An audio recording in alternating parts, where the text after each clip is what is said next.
Welcome back to Mr. Darkvale. What you're about to hear are real accounts collected from truck drivers across California, men and women who spent years on these roads and came back with stories they couldn't explain and couldn't forget. Names have been changed, personal details altered, but every single one of these stories is real. Before we begin, drop your location and the time you're watching this in the comments. Now let's get into it. You're driving north on I-5. It's just past 2 in the morning, and the grapevine is doing what it always does in January, pushing back. Wind coming off the Tehachapi's hard enough to walk your trailer sideways if you're not paying attention, and the temperature gauge on the outside mirror reading 29 degrees. I'd been running this corridor for 11 years at that point. Long haul, refrigerated freight, produce mostly, Bakersfield to the Bay and back. I knew every mile marker on that stretch the way some people know their own street. So when something felt wrong that night, I didn't second guess it. I just didn't know yet how wrong it was going to get. I spotted him just past the Gorman exit, maybe a quarter mile past the off-ramp, standing on the right shoulder with his arm out. No vehicle behind him, no flashers anywhere, nobody else pulled over. Just a man standing in the dark on the side of one of the most dangerous grades in California in the middle of winter. Now I want to be clear, I don't pick up hitchhikers, never did. Company policy, personal policy, common sense policy. But something about the way he was standing stopped me. He wasn't waving frantically. He wasn't jumping around trying to get attention. He was just standing there, completely still, arm out, like he'd been waiting a long time and had made peace with the idea that nobody was going to stop. I don't know why that got me. It just did.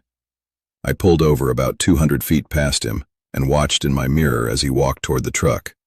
Calm, unhurried, like he had all the time in the world. He climbed up, got in, and I got my first real look at him. Mid-40s maybe, wearing a canvas work jacket, jeans, boots that were caked in dried mud. His face had a cut above the left eyebrow that had bled and dried, and he hadn't wiped it. No bag, no phone visible, nothing in his hands. I asked him where he was headed. He said north. I said how far north. He said it didn't matter. Anywhere off the mountain was fine. His voice was flat. Not scared, not relieved, just flat. I told him I was going to Wheeler Ridge. I could get him to the Flying J there and he could figure things out from the truck stop. He nodded and looked straight ahead through the windshield. I pulled back onto the highway and gave it a few minutes before I tried again. I asked him what happened, if his car broke down somewhere. He said he didn't have a car. I asked how he ended up on the grapevine on foot at 2 in the morning in January. He was quiet for a long moment, and then he said he'd been walking since yesterday. I didn't push it. Some people are in situations and you don't need the whole story to know that much. I reached behind the seat, grabbed a water bottle, offered it to him. He took it, looked at it for a second, and then set it on the dash without opening it. About 10 minutes in, I figured I'd get his information just in case. You never know. And if something was wrong, if he'd been in an accident somewhere, somebody might be looking for him. I asked him for a name and he gave me one. Then I asked if there was anyone I could call for him, an emergency contact. He reached over without hesitation, picked up my CB handset, which I hadn't offered to him, and read out a number. Said to call that one. I wrote it on the back of a fuel receipt. Then something made me read it back to him. When I did, he nodded. And then I recognized it. It was the same number I'd given my own dispatcher to reach my wife. I'd had that number for 9 years. I don't know how he had it. I didn't ask. I just kept driving, and I did not look at him directly again. Here's what I kept noticing the rest of that drive. The things I couldn't stop cataloging in my head, even as I told myself there was an explanation for all of it. He didn't shift in the seat once. Most people, they settle in, they adjust, they cross their legs or lean against the door. He sat completely upright, hands on his thighs, the entire time. He didn't react to the wind gusts that were rocking the cab, the ones that were making me work to hold my lane. His breath wasn't visible. It was 29 degrees outside, and the cab heater was keeping up, but you could still see breath near the windshield on that kind of night. I could see mine when I turned to check my mirrors. I couldn't see his.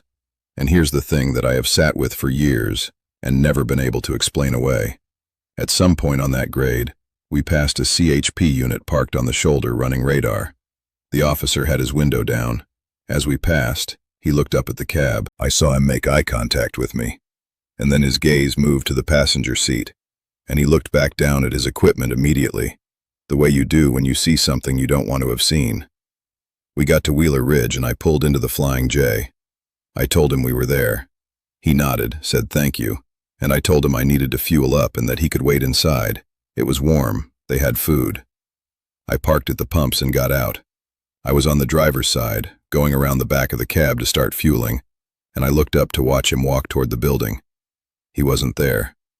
I went around to the passenger side. The door was closed. I opened it. The cab was empty. The water bottle was still on the dash where he'd set it. I walked the entire fuel island. I walked to the building and asked the cashier if a man had just come in, mid-40s, work jacket, cut above the eye. She said no, nobody had come in the last 20 minutes except me. I described him again. She shook her head. I walked the parking lot.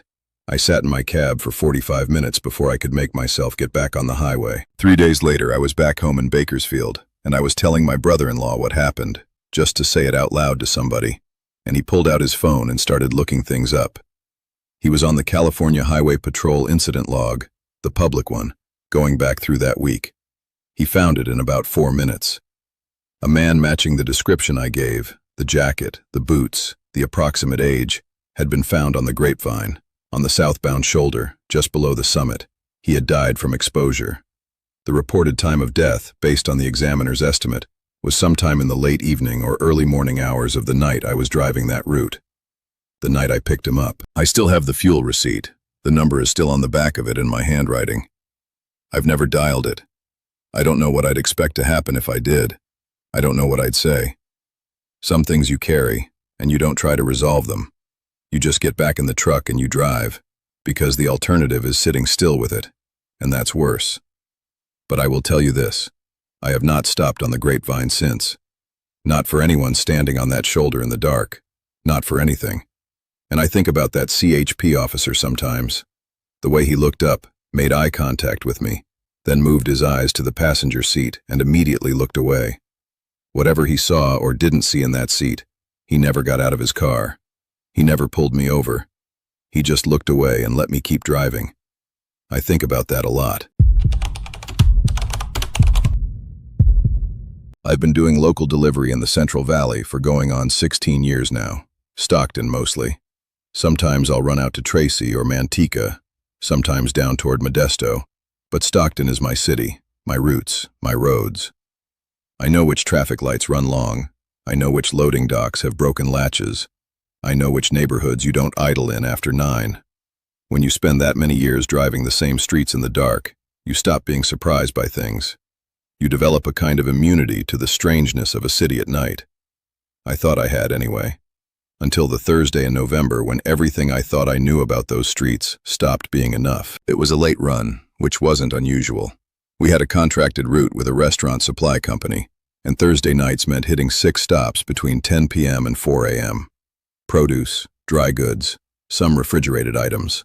The kind of run where you're in and out of the truck 40 times a night, and you stop tasting the cold air around the second stop. I was maybe 40 minutes into the route, just finished my second drop on Charter Way, pulling back out toward the port area blocks, when I saw her the first time. She was standing on the corner of a block I passed every single Thursday. Streetlight overhead, the kind that buzzes and throws yellow more than white. She was facing away from me, toward the chain-link fence on the far side. Dark jacket, dark pants, hair down. I registered her the way you register anything on a late-night route, logged it, moved on. A person standing on a corner at 10:30 is not a story. This is Stockton.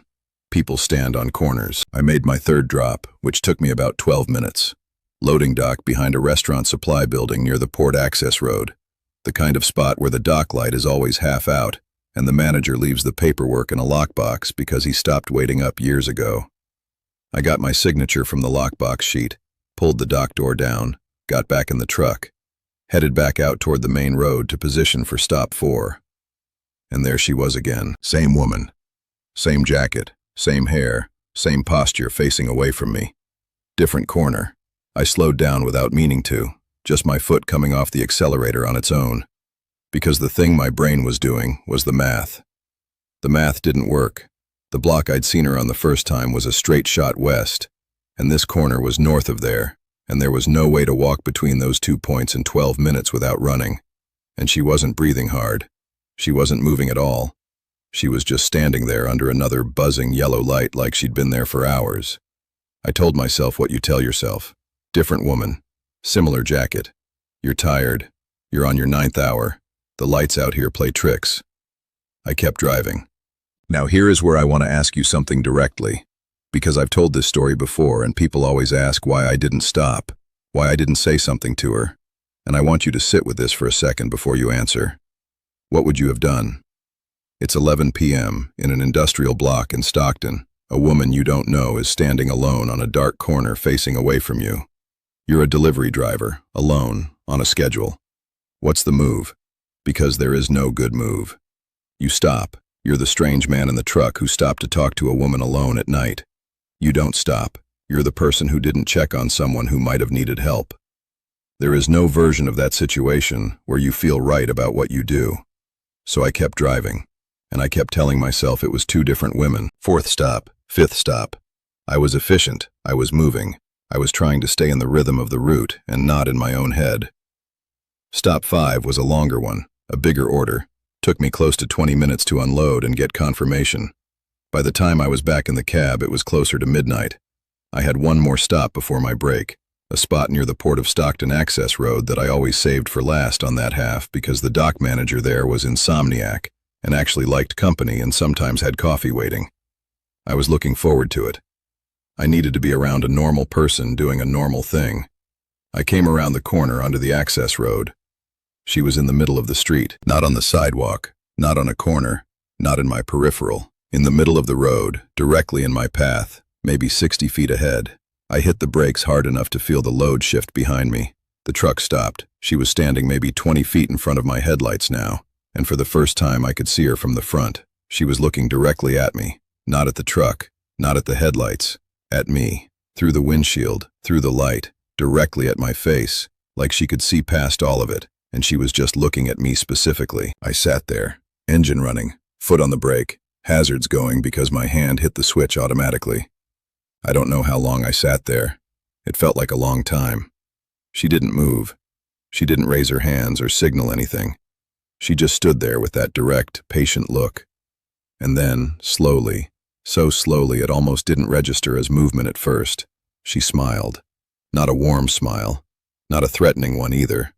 Something that was neither of those things, something that looked like recognition, like she'd been waiting specifically for this moment, and it had arrived exactly on schedule.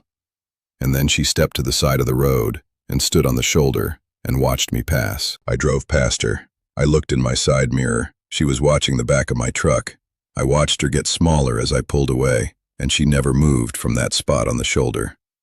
I drove the remaining 3 blocks to the dock, pulled in, and sat in the cab with the doors locked for 10 minutes before I got out. The dock manager was there, coffee ready, completely unbothered by the fact that I came in looking like I'd seen something I wasn't sure I believed. I told him what happened.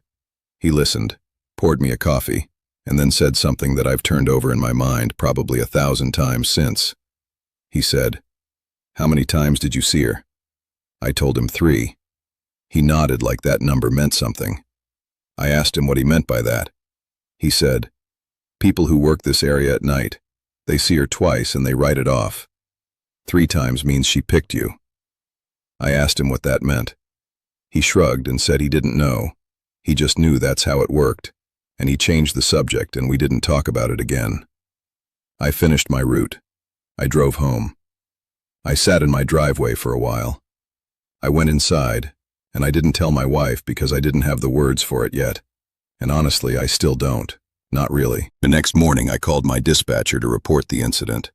Not because I thought anything official would come of it, but because you're supposed to report anything unusual on a route, and I wanted a record of it somewhere outside my own head. She took down what I told her, said she'd log it, and then paused and asked me which street specifically. I told her. Another pause.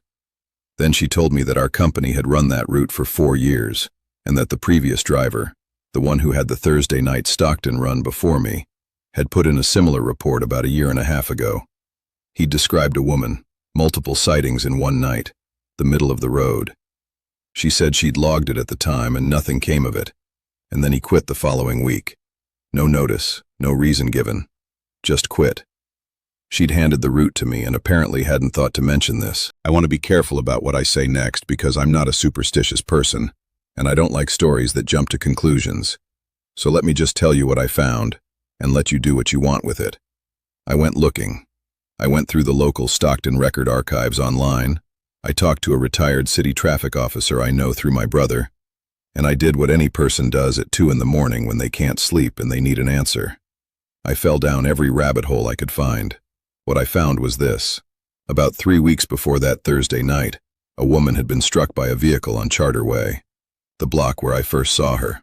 Hit and run, late night. She was pronounced at the scene. The description in the report, dark jacket, dark pants, her general build, it lined up. The intersection where it happened was within a block of where I'd first seen her standing, facing away from me, toward that chain-link fence. The investigating officer's report noted that based on the point of impact and the trajectory, she had likely been facing away from the vehicle that struck her. She never saw it coming. I've thought about that detail more than any other part of this. The way she was always facing away when I first saw her. The way she only turned around that last time. I don't know what she was looking for when she finally did. I don't know if I gave it to her, or if I was just the latest person to drive past something they should have paid more attention to. What I do know is that the Thursday night route doesn't feel the same anymore. I still run it. I still pass those corners. I still come down that port access road in the dark. I don't look in the middle of the road anymore. Not because I'm not afraid of seeing her. Because I'm afraid of what it would mean if I did. And she wasn't smiling this time. The other driver who quit, the one who filed the report before me, I tracked down a mutual contact who knew him. I asked if he'd ever talked about why he left. The contact said he didn't talk about the job at all anymore. Said he'd moved out of Stockton entirely, somewhere up in the foothills, and that he didn't drive at night. For anything. Not even to the store. He'd seen her 4 times.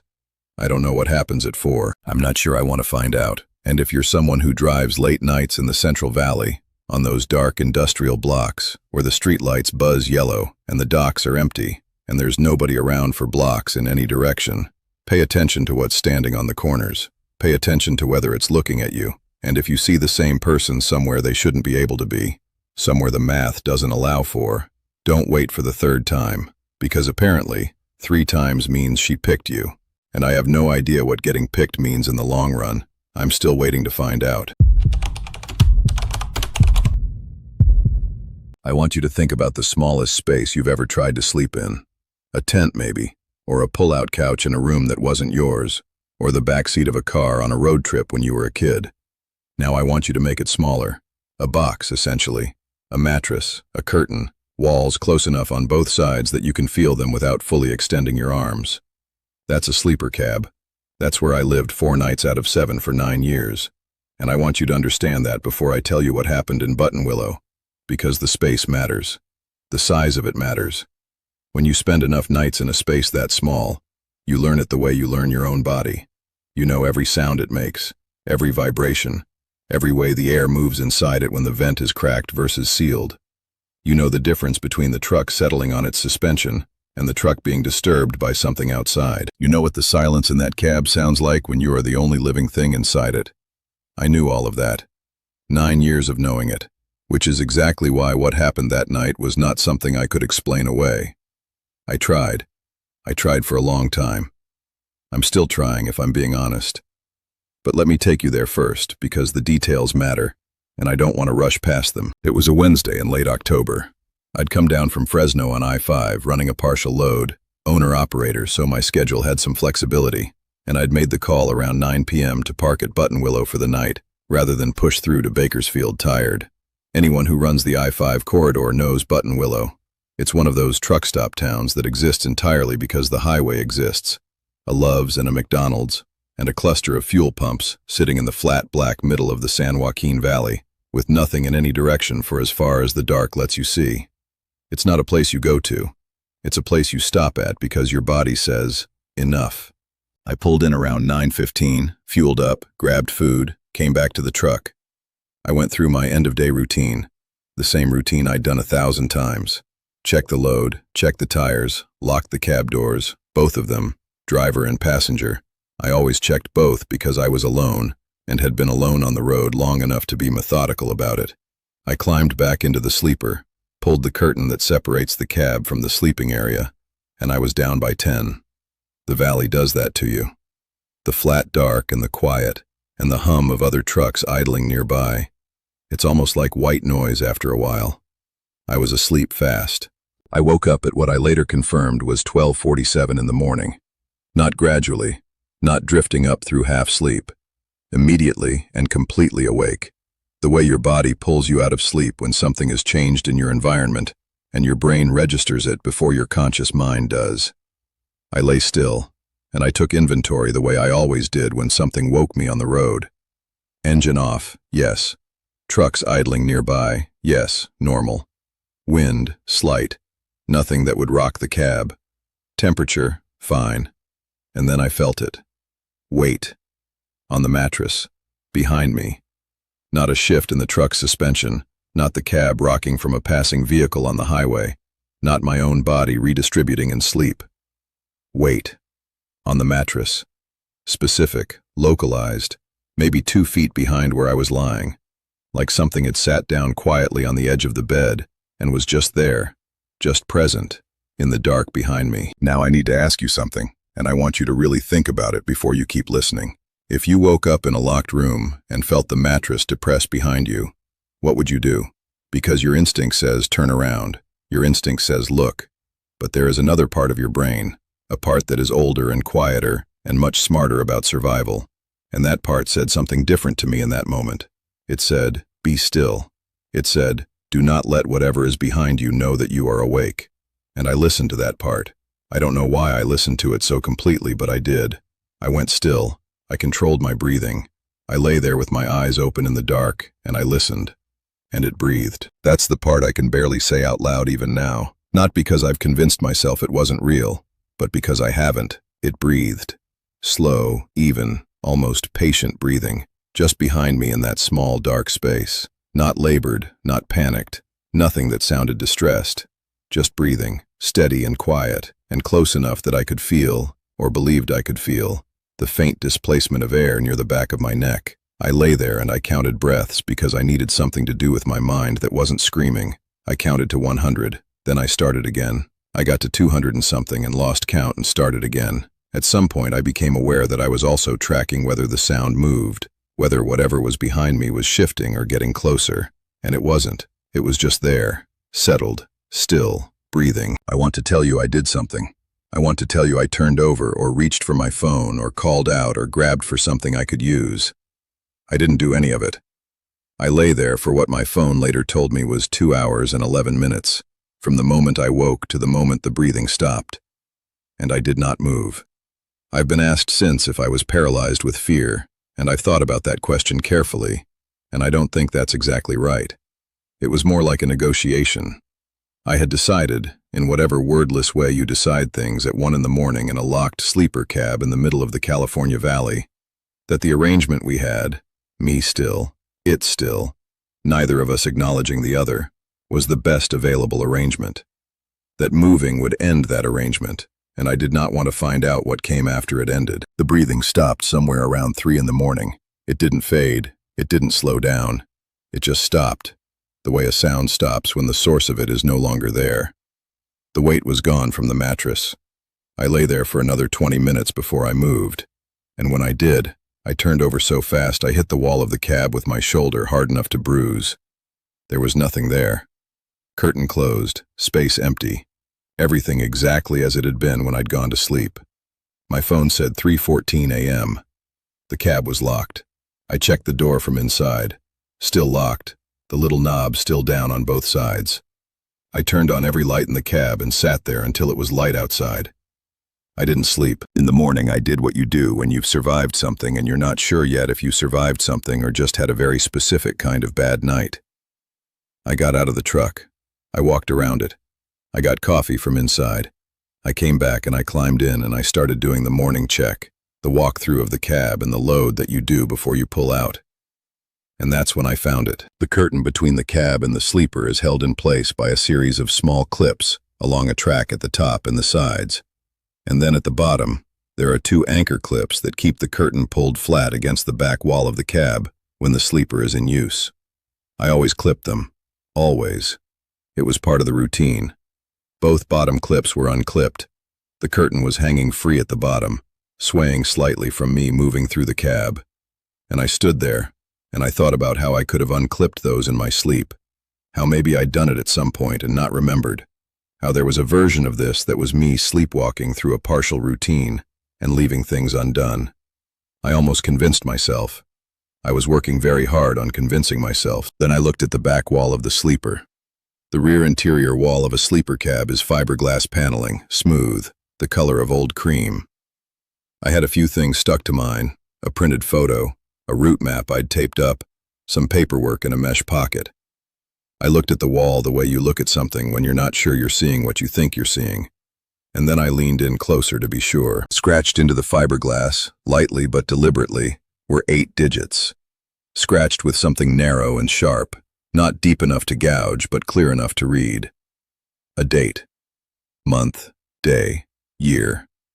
And here is the part that I have turned over in my mind more times than I can count. The part that I've tried to find the rational entry point into and never managed to locate. The date was not a past date. It wasn't a date from years ago, something a previous owner might have scratched in for whatever reason people scratch things into walls. It was 11 days from that morning, 11 days out, a specific date in November that had not happened yet. I photographed it with my phone.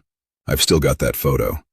I've shown it to exactly 4 people in my life, and I've watched all 4 of them go quiet when they see it. I looked up that date later, after it came and went. I went looking for anything significant about it, anything that might explain why it would be scratched into the wall of my truck, why that day specifically out of every day available. I didn't find a clear answer. Nothing happened to me on that date. I wasn't even driving.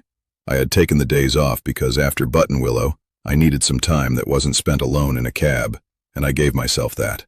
The date passed like any other day. Nothing. And that almost made it worse.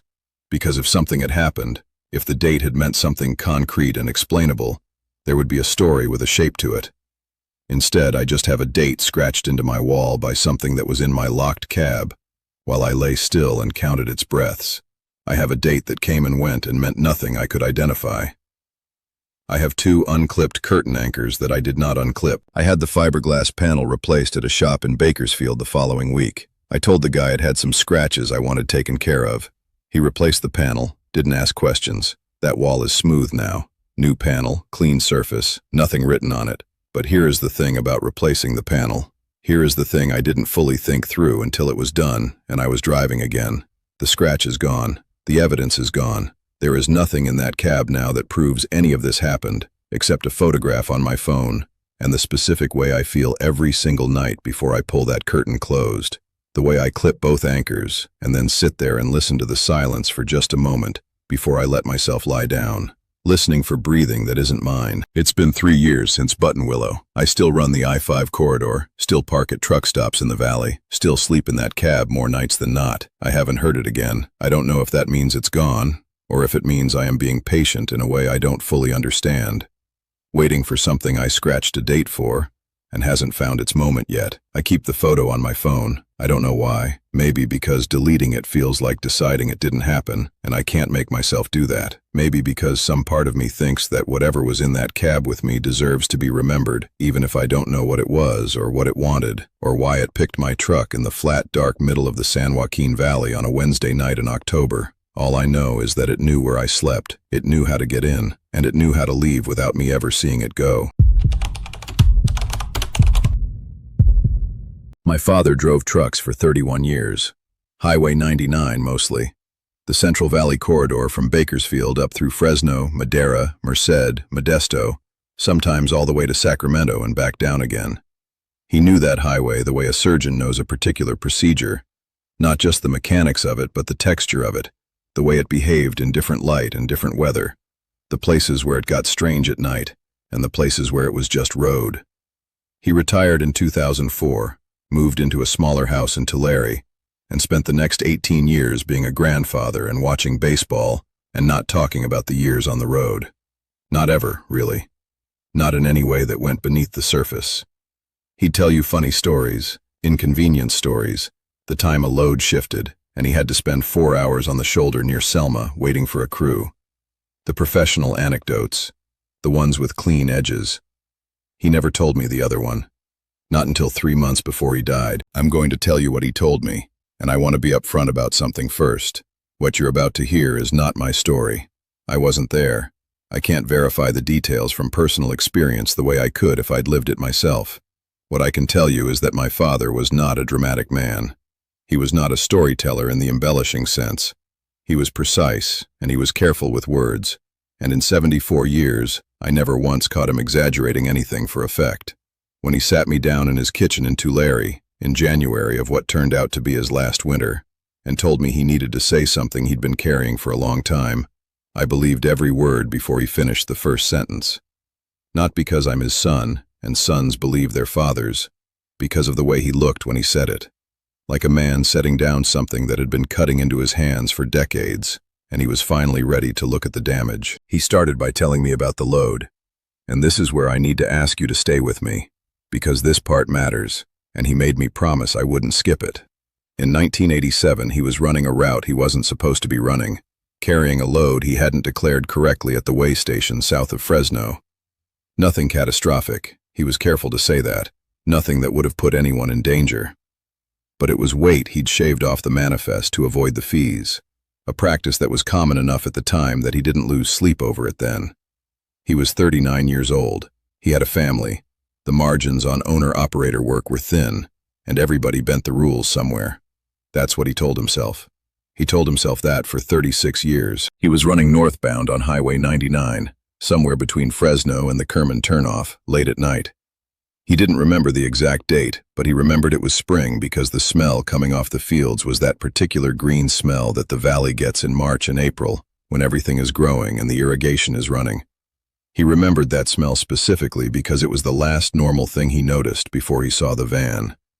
It was pulled off the highway onto a dirt turnout, the kind that sits between the road and the irrigation canal running parallel to it, the kind that farmers use to access field equipment.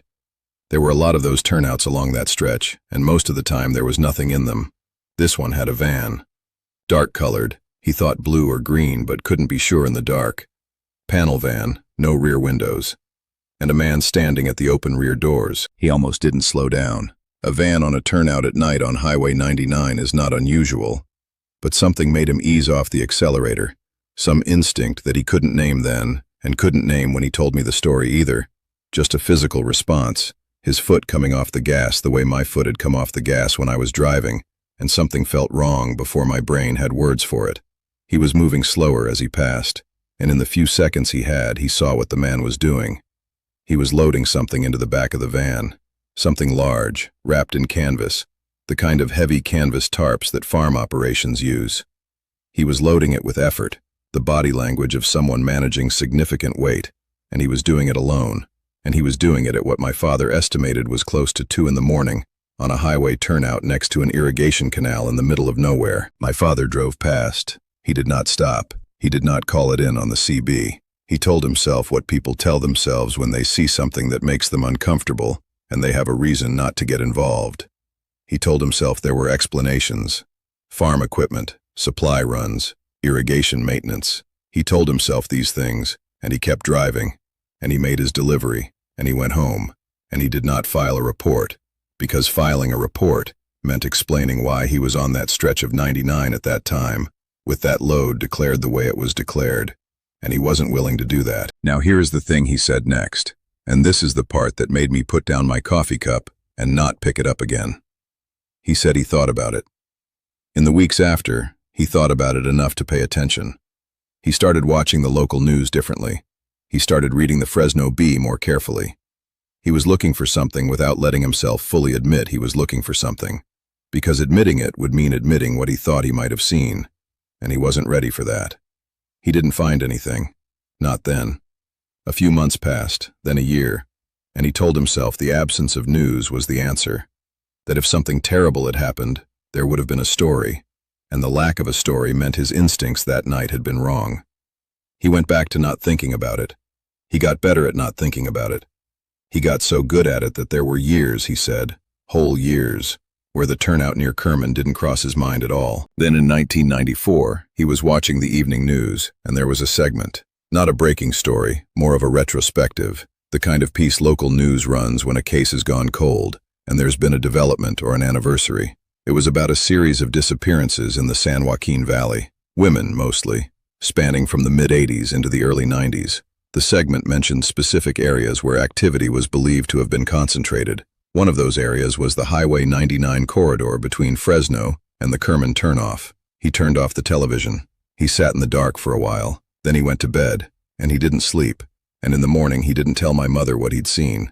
And he carried it for another 29 years, until he carried it across a kitchen table in Tulare and handed it to me. I asked him what the partial plate was. He remembered it. 2 letters and 2 numbers from the rear plate, the part that had been briefly visible as he passed. I wrote them down on the back of an envelope. I asked him everything I could think to ask: the man's approximate height and build, the color of the jacket he was wearing, which direction the van was facing, how far off the highway the turnout sat, whether there was anything distinctive about the vehicle other than the color.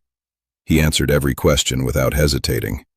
36 years and the details were still there, preserved the way things are preserved when you've spent decades trying not to think about them, but thinking about them anyway. After he died, I went looking. I want to be careful about what I say here because there are families involved and an active historical investigation, and I'm not going to say anything that compromises that. What I will tell you is that I found the case. The segment he'd seen in 1994 connected to a broader pattern that investigators had been building and rebuilding for years.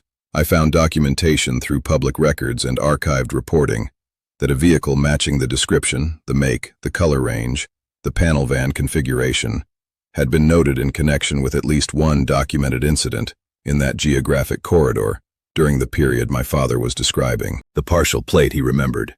I found a reference in an archived investigative summary, the kind of document that becomes public after a certain number of years, that listed partial plate fragments reported by witnesses in the relevant area during the relevant period. 2 of the characters my father had written down were in that list. Not a match to a specific vehicle, not enough to be conclusive, but enough that I sat with that envelope in my hands for a long time. Here is what I keep coming back to. The question I can't answer and couldn't ask him because by the time I understood the full weight of it, he was already gone. He was a good man. I mean that without qualification. He was a patient father and a faithful husband, and he coached Little League for 8 years, and he helped neighbors without being asked, and he lived his whole life by a code that I watched him apply consistently in every situation I ever observed him in. And he saw something on a turnout on Highway 99 in 1987, and he drove past it, and he didn't report it, and he carried that for 36 years. I'm not telling you this to condemn him. I'm telling you this because I think about what it costs to carry something like that, what it does to a person over decades, whether the weight of it changes the shape of everything it sits next to. He was a happy man, mostly. He laughed easily, and he loved his grandchildren, and he had a good retirement. But there were moments, specific moments I can identify now that I have the context for them, where something would cross his face when he thought nobody was watching. A particular kind of stillness. I used to think it was just age, the way older people sometimes drift into themselves. Now I think I know what he was drifting into. He told me the story in January. He died in April. In the weeks between, I visited as often as I could, and a few times I tried to bring it up again, to ask more questions, to go deeper into the details. He didn't want to. He'd said what he needed to say. He'd transferred it. I think that was the point. Not to solve it, not to confess it in any official sense, but to not be the only one holding it anymore. Well, now I'm holding it too. And I'm giving it to you, because that seems to be what you do with something like this. You pass it along. You make sure somebody else knows that on a spring night in 1987, on a dirt turnout off Highway 99 between Fresno and Kerman, next to an irrigation canal that is still there if you know where to look, a man in a dark panel van was loading something wrapped in canvas into the back of his vehicle at 2 in the morning, and a truck driver saw it and drove past and spent 36 years wishing he'd stopped. And whatever was in that canal, if anything was in that canal, is still there. There is a specific kind of tired that only exists on the Mojave at night. It's not the tired you feel after a long day or a short night. It's something the desert does to you deliberately. Something in the way the dark out there is so complete and so uniform that your brain stops having anything to anchor itself to and starts to drift. No landmarks, no variation, no reference points, just black road and black sky and the tunnel of your own headlights pushing through it. I'd done the I-40 run enough times to know that tired. Barstow to Needles, that long eastbound stretch through the absolute nothing of the Mojave, is where that tired lives. Most experienced drivers know to stop at Ludlow if they feel it coming on. Ludlow is the last real stop before the highway commits to the desert in a serious way, and there's nothing for a long stretch after it. You stop at Ludlow, you get coffee, you walk around, you reset.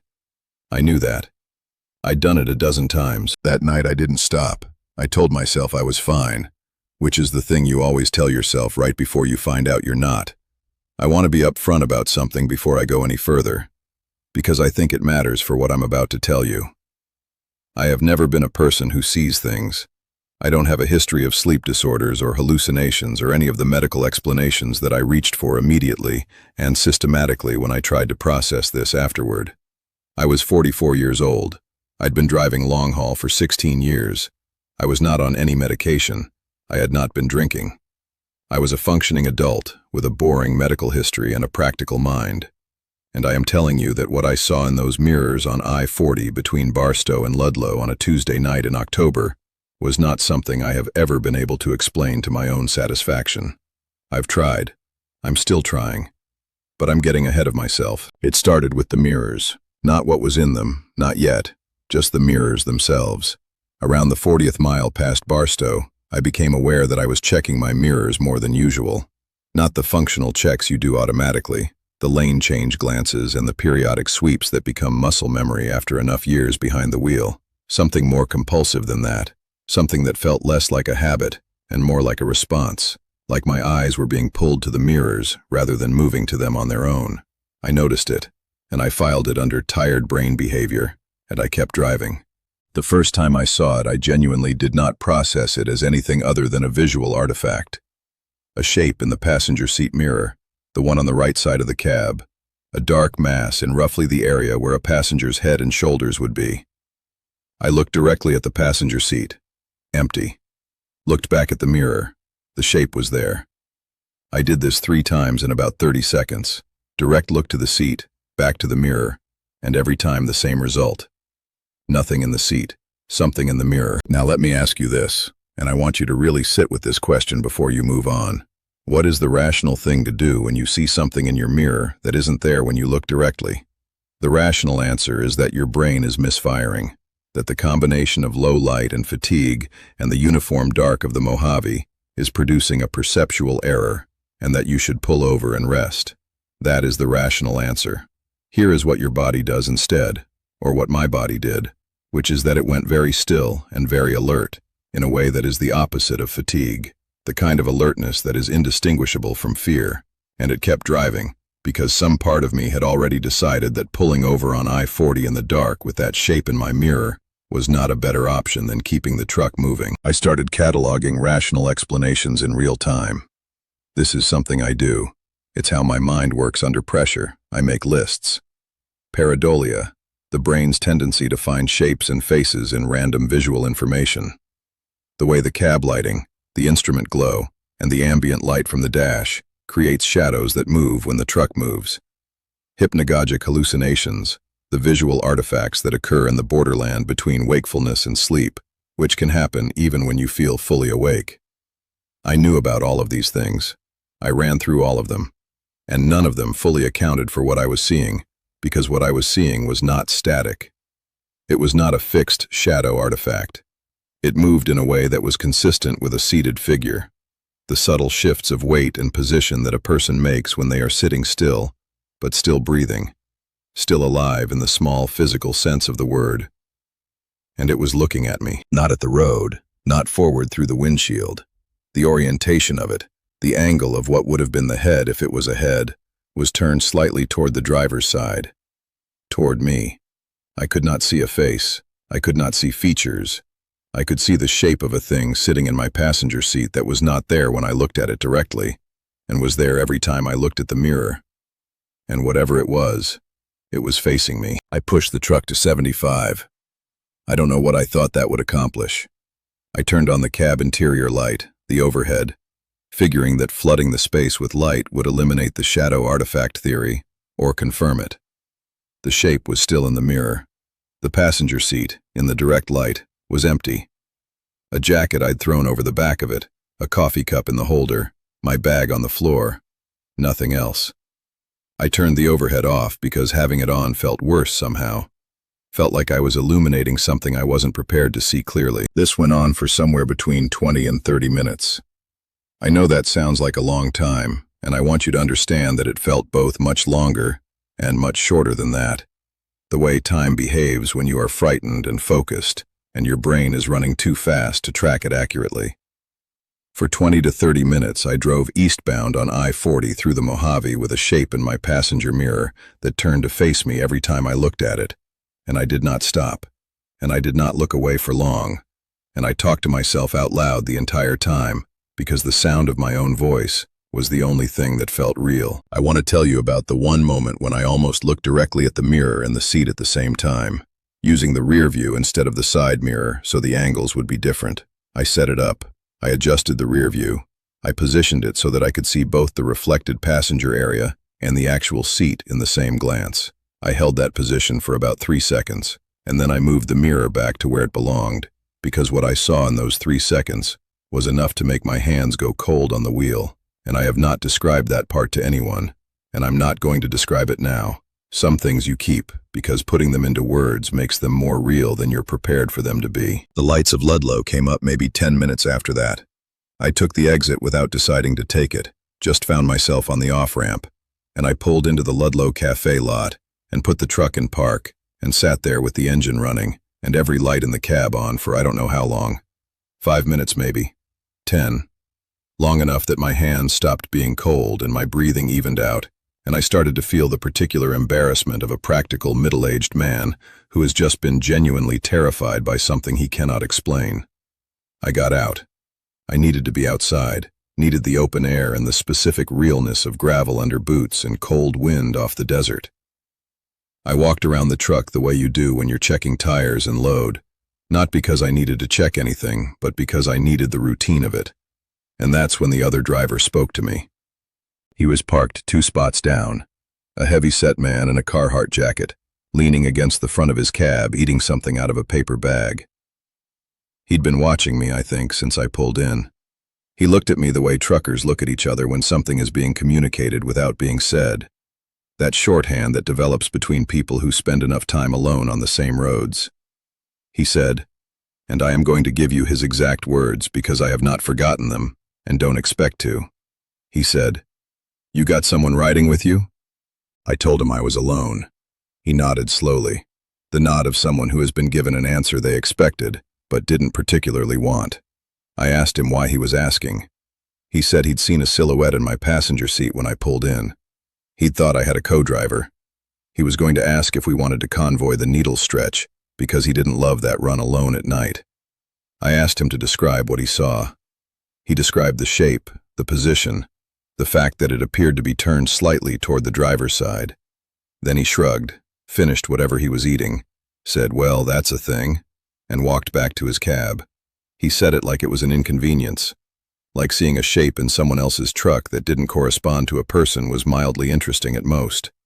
I stood there in the gravel and watched him climb back into his cab, and I thought about the particular loneliness of being on roads long enough that the inexplicable stops surprisingly you. I went inside. I got coffee. I sat at the counter for 45 minutes and talked to the woman working the register about nothing, about the weather and the road conditions and whether the pie was fresh. And I was so grateful for the conversation that I left a tip that was bigger than my bill. When I got back in the truck, I covered both side mirrors with the jacket from the passenger seat. I know how that sounds. I know it's not a solution to anything.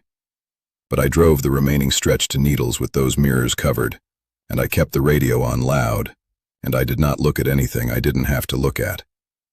I got to Needles just before 4 in the morning.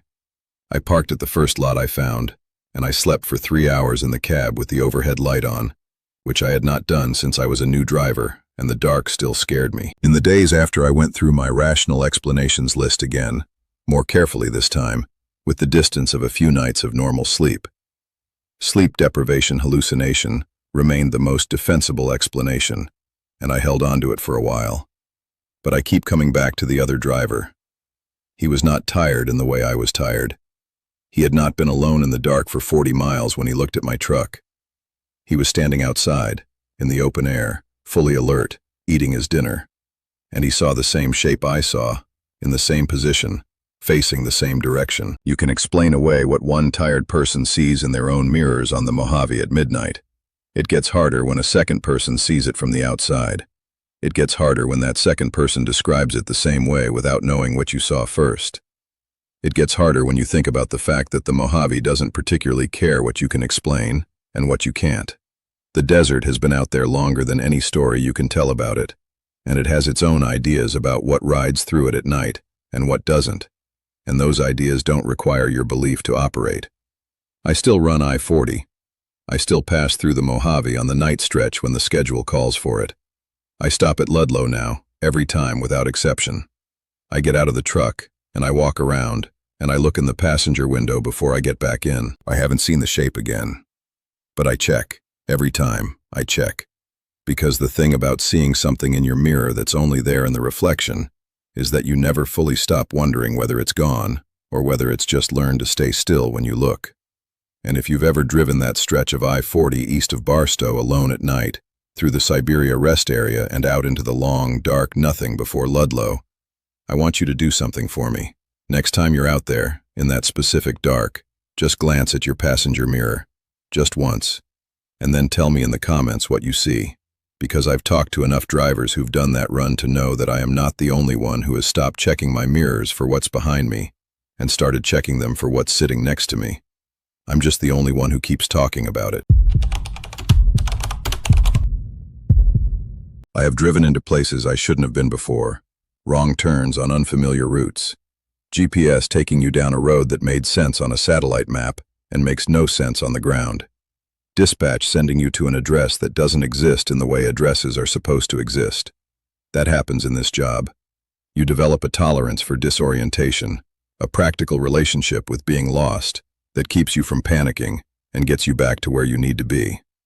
I am telling you this so you understand that what happened to me on that timber run through Humboldt County was not the result of inexperience or inattention or the kind of navigational carelessness that produces ordinary wrong turns. I knew what I was doing. I had a paper map in addition to the GPS because I always carry a paper map on Northern California runs, because I've been in enough dead zones up there to know that the GPS is a suggestion more than a guarantee. I was paying attention. I made a deliberate choice to take the suggested route, and I followed it correctly, and I ended up somewhere that I have not been able to find since, and I have looked. Let me back up to the beginning because the beginning matters. I was running a timber load, owner-operator, pickup from a mill operation east of Red Bluff, with delivery to a lumber yard outside Fortuna. It's not a glamorous run, but it's steady work, and I'd done variations of it maybe 30 times over the years.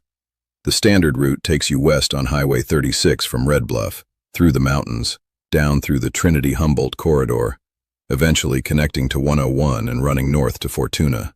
Highway 36 is not a road you drive fast. It's narrow, and it winds, and it has the specific character of a mountain road that was built to go somewhere, rather than to be convenient about getting there. On a clear day, it's one of the more beautiful drives in California. On an overcast afternoon in November with a full load behind you, it's just work. About an hour west of Red Bluff, I got a call from the mill contact telling me that there was a logging operation blocking Highway 36 near Platina, and they expected the delay to be 2 to 3 hours. He suggested an alternate route, a county road that broke south off 36 and looped through lower terrain before reconnecting with the main corridor closer to the Humboldt County line. He said it was graded, it could handle my load. It would add maybe 40 minutes, but it was better than sitting behind a logjam for 3 hours. I pulled over, found it on the paper map, confirmed it looked passable, and took the turn. The county road was exactly what he described for the first 20 minutes. Graded gravel, wide enough for my rig, running through second-growth forest with occasional clearings where you could see the ridgeline. I was making reasonable time. The load was stable. The afternoon light was doing what afternoon light does in the mountains in November, going gold and then going flat. And I was paying attention to the road and not thinking about much else. Then the road curved south more sharply than the map suggested it should, and the gravel gave way to packed dirt, and the trees on both sides got older and taller and closer together, and I had the first quiet sense that I was somewhere the map wasn't fully accounting for. I kept going because turning a loaded timber truck around on a narrow mountain road is not something you do casually. You need space, and you need a reason, and at that point, I didn't have enough of either. The road was still passable, and it was still going in roughly the right direction, and I told myself I'd find a wide spot and reassess if it didn't open up in the next mile or two. It opened up. That's the thing. It opened up into a town, and here is the first thing I need you to understand about what I'm about to describe, because I know how it sounds, and I know what the easy explanation is, and I want to head it off. I grew up in Northern California. I have driven these mountains for 15 years.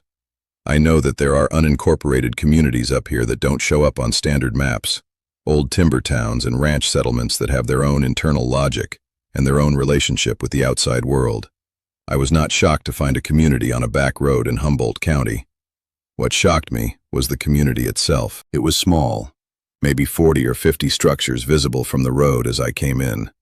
A mix of older wood frame buildings and some newer construction that looked like it had been done carefully and well. There was a general store with the lights on.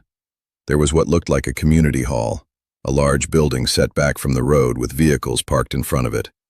There were houses with lights in the windows and smoke coming from chimneys and the general ambient signs of people living their lives on a November afternoon.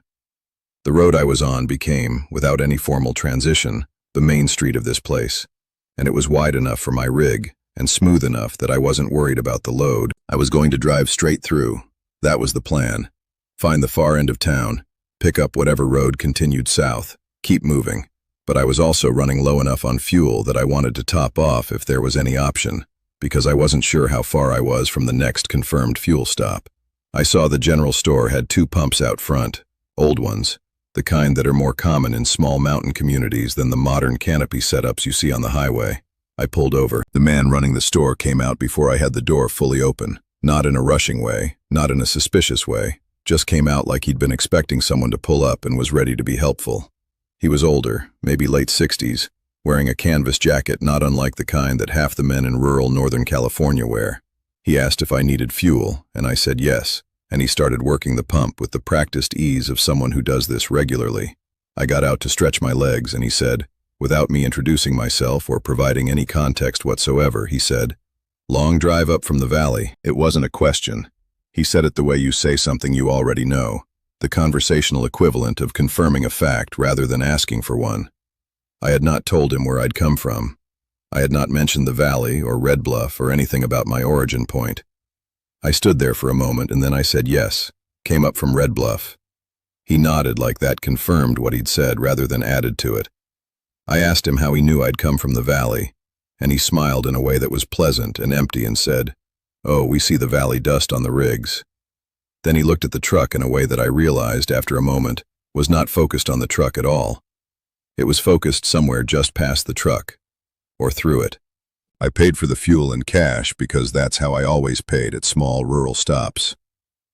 He counted the change back to me and then he said, still in that same pleasant tone, "You'll want to be through before dark."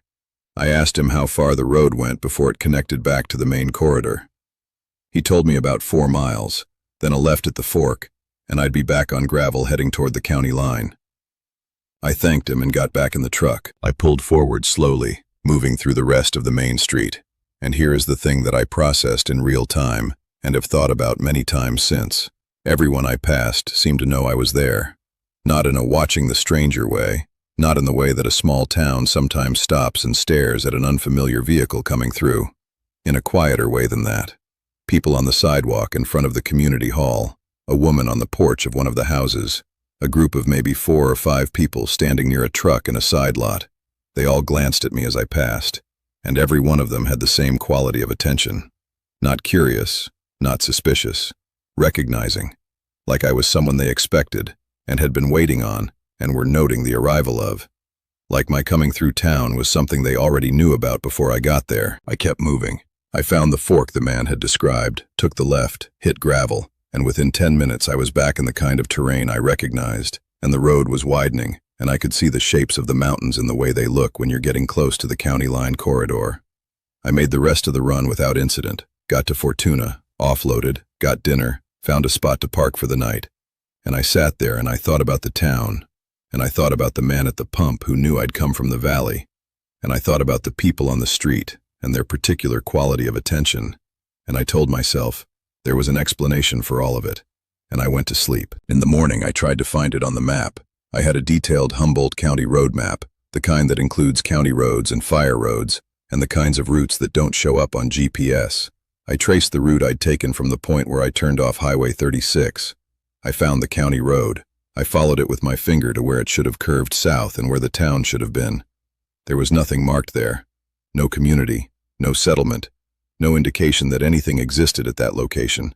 I told myself it was an unincorporated settlement too small or too old to be on a current map, which was plausible, and I would have left it at that except for what happened when I drove back through the area 2 weeks later. I was on a similar run, similar route, and I decided deliberately to find the turn again and drive through. I had noted my odometer reading at the Highway 36 turnoff on the first trip, and I used that to find the same spot. I took the same county road. I drove to the same approximate distance where the road had curved south and the trees had closed in and the town had opened up. The road did not curve south. It continued west along the same grade and eventually connected back to Highway 36, about 3 miles from where I'd turned off, making a loop that didn't go anywhere near where the town had been. There was no south curving fork. There was no dirt road leading into taller trees. There was no town. I stopped the truck at the point where the road reconnected to 36, and I sat there for a while.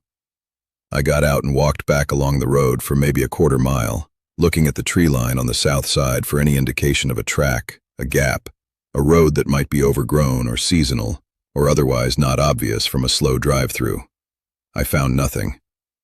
Old-growth trees on the south shoulder, packed close, no gaps wide enough for a vehicle. No indication that any vehicle had passed through there recently, or not recently. Decades-old trees, standing exactly where the road I'd taken should have been. That winter I was having a drink at a bar in Eureka with a man I'd met through a mutual contact in the timber business.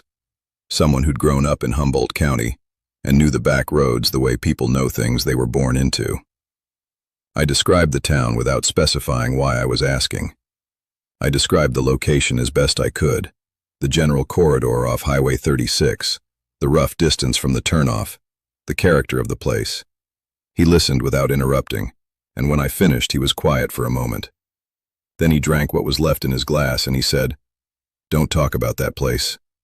And then he said, "People who remember it don't do well." I asked him what he meant by that. He signaled for another drink and he looked at the bar top and he said that there were places in these mountains that had their own rules about who they showed themselves to and why, and that being shown one of them wasn't necessarily something to feel good about. I asked him if he'd seen it. He didn't answer that question. He asked me instead whether anyone there had used my name. I thought about it. I didn't think they had. He nodded and said that was probably good. I asked him what would have happened if they had. He picked up his new drink and he said he didn't know exactly, but that the people he'd heard about who'd gone back looking and couldn't find it, the ones who kept going back and kept not finding it, they tended to have a hard time afterward, restless, distracted, like they'd left something there or something there had followed them out, and neither party could quite let go. I have not gone back looking again. I made that decision deliberately, and I've held to it, and I'm not entirely sure it was the right decision, but it's the one I made. What I know is that somewhere off a county road in the Trinity-Humboldt corridor, there is, or was, a town that showed itself to me on a November afternoon and has not shown itself since. I know that a man there knew where I'd come from before I told him. I know that the people on the street watched me pass with the specific attention of people who had been told to expect me. And I know that when I asked a man who grew up in those mountains about it, the first thing he said was, "Don't talk about that place." I'm talking about it anyway, because the alternative is carrying it alone, and I've been doing that long enough. But I'll tell you the same thing he told me, just in case any of you drive those Northern California back roads and find yourself on a road that curves somewhere the map doesn't account for and opens up into something that feels both completely real and completely wrong. If someone there uses your name, don't answer. Just keep driving. Don't stop for fuel. Don't stop for directions. Don't stop for anything. Just get back to the highway, and don't look in your mirrors until you're on 101 with the coast somewhere to your left and the mountains behind you. And whatever you do, don't go back looking. Some places only show you themselves once, and that's the version you gotta walk away from. The second showing is something else entirely, and nobody I've heard of has been able to explain clearly what that is, because the ones who found it the second time aren't particularly coherent on the subject afterward. I got out with my name uncalled. I'm keeping it that way. I need you to understand something before I tell you this. I am not looking for absolution. I stopped looking for that a long time ago because I figured out that absolution isn't something you find, it's something that gets given to you. And the people who could have given it to me aren't in a position to give anything anymore. What I'm looking for, what I've been looking for every time I've told pieces of this to people I trust, is just to have someone else know. To not be the only one sitting with the full weight of what happened at that rest stop outside Coalinga on a Thursday night in October, and what I did, and what I didn't do, and what came after. So I'm going to tell you, all of it. And I need you to stay with me through the parts that are hard to say, because they're going to get hard. I'd been driving for 11 years at that point. Long-haul, refrigerated freight. The I-5 corridor was my primary run. Fresno down to Bakersfield and back up, sometimes extending north toward Los Banos or south toward the Grapevine, depending on the load and the schedule. I knew that highway in the way that you know a road when you've given it 11 years of your life.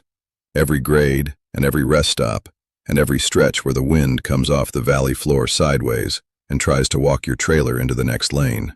I was not a new driver. I was not someone who made impulsive decisions on the road. I had a system, and I ran it, and the system worked, and I was proud of that.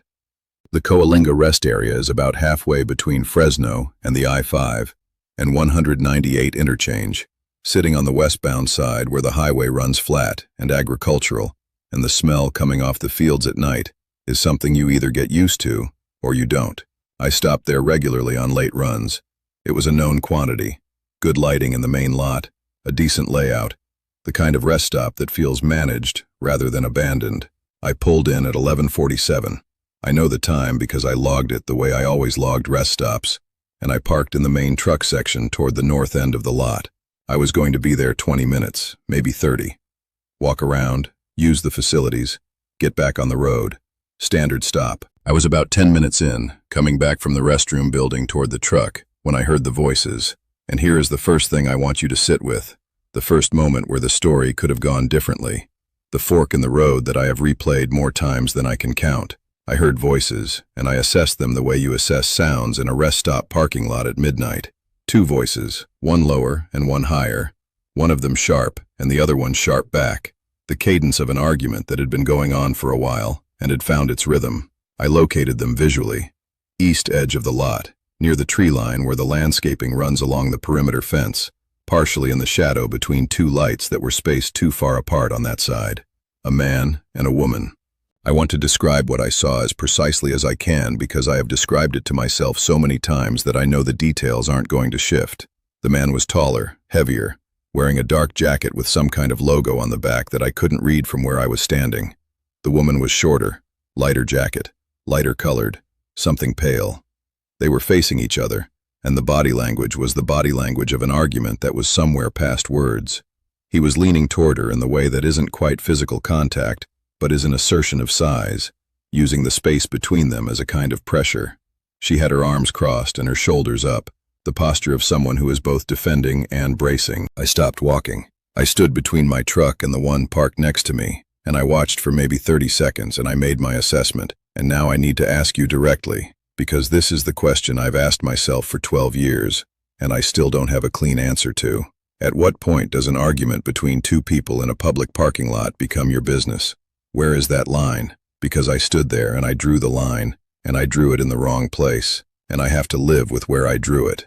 I decided it was a domestic situation. I decided that getting involved in a domestic situation as a stranger, as a man, in a dark parking lot at midnight, was more likely to escalate things than help them. I decided that the rest stop had a call box near the main building, and that if things got worse, she could use it, and that people in arguments have the right to their arguments, and that it wasn't my place. I decided all of that in about 30 seconds, and I walked to my truck and I got in. I sat in the cab for a few minutes doing my log, and when I looked up I could see the east edge of the lot from my position, and they were still there, still the same body language, still arguing. I started the engine. I pulled out of my space and I moved through the lot toward the exit, and as I was lining up for the on-ramp, I did the thing you do when you're leaving a situation you're not entirely comfortable with. I checked my passenger mirror for one last look at the east edge of the lot. She was running toward my truck, not walking fast, not moving in my direction, running, both arms out, the kind of full-body desperate running that you don't do unless you mean it, and she was covering the distance across the lot fast, and her mouth was open, and she was saying something I couldn't hear through the cab.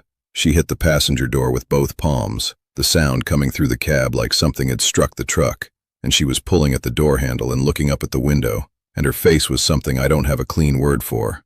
Not just scared, past scared, the kind of face that is on the other side of scared, where the fear has been going long enough that it's become something quieter and more desperate than the loud version. I did not stop.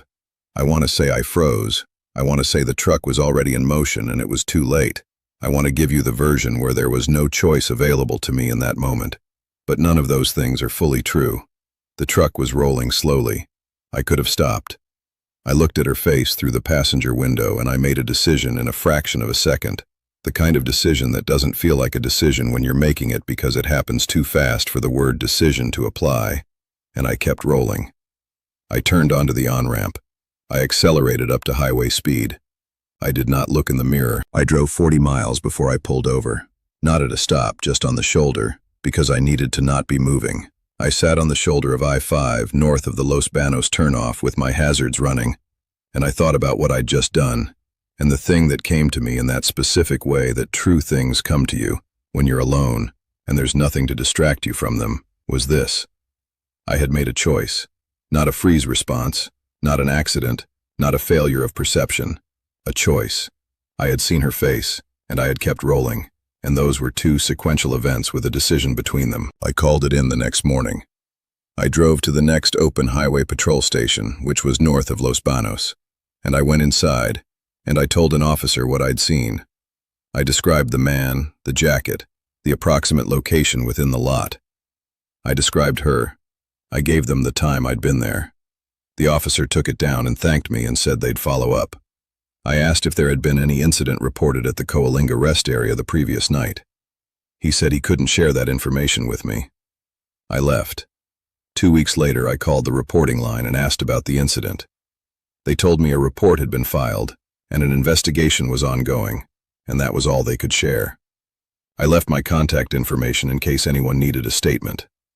Nobody called. For 2 years, I heard nothing. I kept running the I-5 corridor because it was my route, and stopping running it would have meant making it mean something in a way I wasn't ready for.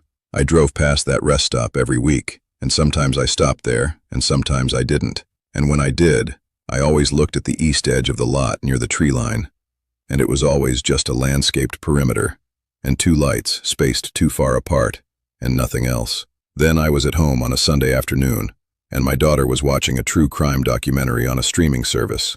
One of those multi-episode things about unsolved cases in California. I was in the kitchen and I could hear it from the other room, and I wasn't paying attention until I heard the words, I-5 corridor, and then I heard Coalinga, and I walked into the other room and stood there with a dish towel in my hand and watched the television. It was about a man. The segment covered a period of activity that investigators believed ran from the late 90s through the early 2000s, concentrated along the I-5 corridor in the Central Valley. They showed a photograph. It was a surveillance still, grainy, taken at a fuel station somewhere in the area. A man in a dark jacket, heavier build. The jacket had a logo on the back. In the surveillance still, the logo was partially visible and partially not. And I stood there in my living room with the dish towel in my hand, and I looked at that logo and the specific way it sat on that specific jacket, and something in my chest did something I don't have a medical term for. It just did something. Like a door closing that had been open for 2 years. I sat down on the couch next to my daughter, and I watched the rest of the segment. It covered multiple incidents across the corridor. It mentioned rest stops specifically. It mentioned Coalinga by name as one of the areas of interest. It said that investigators believed that in several instances, people had been present during incidents who had chosen not to intervene or report, and that this pattern of non-intervention had allowed the activity to continue longer than it might otherwise have. People who were present, who chose not to intervene. I sat there and I let that language land on me the way it deserved to land, and I did not change the channel, and I did not get up, and I did not say anything to my daughter about why I'd sat down so suddenly, or why I was sitting so still. The case is still open. That's public information, and I'm not saying anything that isn't. The man in the photograph was identified as a person of interest, but never charged, and I don't know the current status of the investigation, and I'm not going to speculate about it here. What I will tell you is what I said at the beginning, that I'm not looking for absolution. I know what I did at that rest stop. I know what she looked like when she hit that passenger door. I know that I made a decision, and I know what the decision was, and I know what came after it, or what I believe came after it, and I carry all of that. What I want you to take from this, if you take anything, is practical. If you are driving the I-5 corridor at night, any stretch of it, and you stop at a rest area and something feels wrong, something at the edge of the lot, or near the tree line, or in the shadows between the lights, don't do what I did. Don't assess it and file it, and walk to your truck and drive away. Don't draw the line where I drew it. Stop. Call it in from where you're standing. Stay visible. Be the reason someone has a witness, rather than the reason they don't. Be the driver who stops. I have to live with being the one who didn't. And I promise you, 12 years later, at 11:47 on a Thursday night every October, when I'm lying awake and I can't get the rest stop out of my head, I promise you that living with it is not something I would recommend. I have carried freight across more border crossings than I can count. Otay Mesa, San Ysidro Commercial, Tecate, Calexico East. If you run Southern California freight long enough, the border becomes routine, in the way that anything becomes routine when you do it enough times. A process with steps and a sequence and known variables that you move through efficiently and professionally and without drama. I say this because I need you to understand that I am not someone who gets rattled at crossings. I am not someone who reads trouble into paperwork delays or secondary inspections or any of the normal friction that comes with cross-border freight. I have a clean record. I have never had a load flagged for anything beyond the routine, and I have built my entire professional reputation on being the kind of driver that brokers and shippers trust with sensitive freight because I don't make problems and I don't create situations. What happened on the I-15 run out of Otay Mesa was not something I created. It was something I drove into without knowing, and by the time I understood what I was in, I was already 40 miles north of the border with something knocking on the inside of my load. The job came through a broker I'd used before. Not my primary contact, a secondary one. The kind of relationship where you've done maybe 4 or 5 loads together over 2 years, and everything has been clean and straightforward, and there's been no reason to look harder at the arrangement than the surface of it requires. The load was automotive parts, which is one of the most common cross-border freight categories out of the Otay Mesa facility. The kind of load that moves in volume every day and draws very little attention because it's supposed to be there, and everyone involved in the chain knows it's supposed to be there. The paperwork was complete. The broker had sent everything in advance: the bill of lading, the customs documentation, the shipper's declaration, all of it in order, and all of it matching what I was physically picking up at the facility near the Otay Mesa port of entry. I walked the load. I checked the seal on the container. I verified the paperwork against what was on the dock, and everything aligned. I signed off, and I pulled out. The Otay Mesa commercial crossing is not the most efficient crossing on the southern border, but it is one of the more professional ones, the kind of facility that moves freight with a minimum of theater because the volume demands it. I crossed without incident, which was not surprising, given that the documentation was clean and the load was a known commodity type. I picked up I-805 northbound and merged onto I-15 heading up toward Temecula, which was my planned route to the delivery point, a distribution facility near Murrieta that I'd delivered to twice before. The drive from the border to Temecula is about an hour under normal conditions, the kind of run where you're managing traffic rather than managing terrain. San Diego Metro giving way to the suburban corridor, and then opening up slightly as you push north toward the county line. I was somewhere around the Miramar area, maybe 25 minutes out of the crossing, when I heard it for the first time. And I need to stop here and ask you something, because the way you answer this question in your own head is going to determine how you understand everything that comes after it. If you are driving a sealed freight container and you hear a sound coming from inside the load, what is the first thing your mind does with that information? Because the first thing my mind did was reach for mechanical explanations.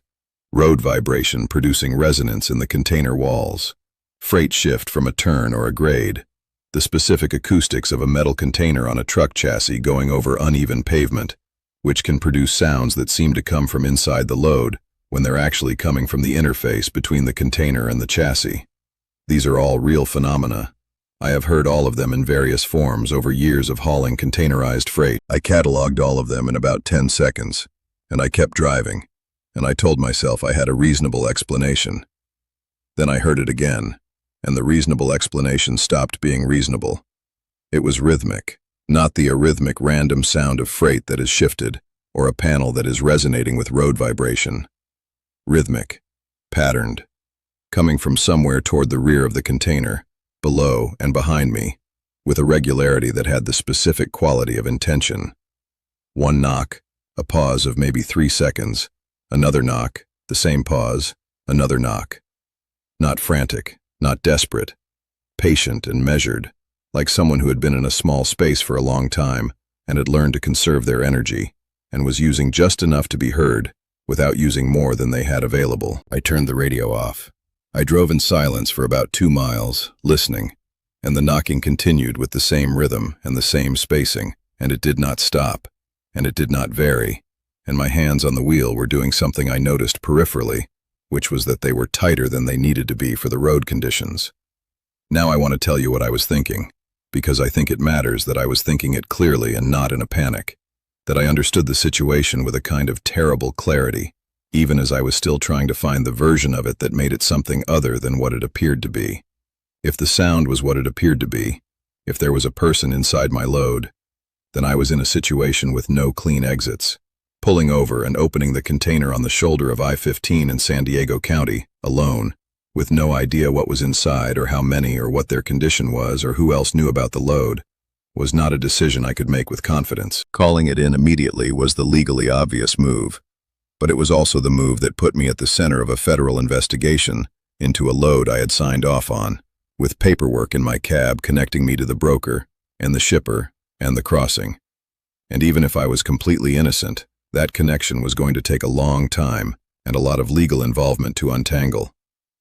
Every option I could generate had consequences attached to it that I was not prepared for, and I was generating these options while driving north on I-15 with something knocking a slow, patient rhythm in the back of my truck. I passed the Miramar Road exit, the Poway Road exit, and I was approaching the transition toward Escondido when I made the decision to pull off before the way station.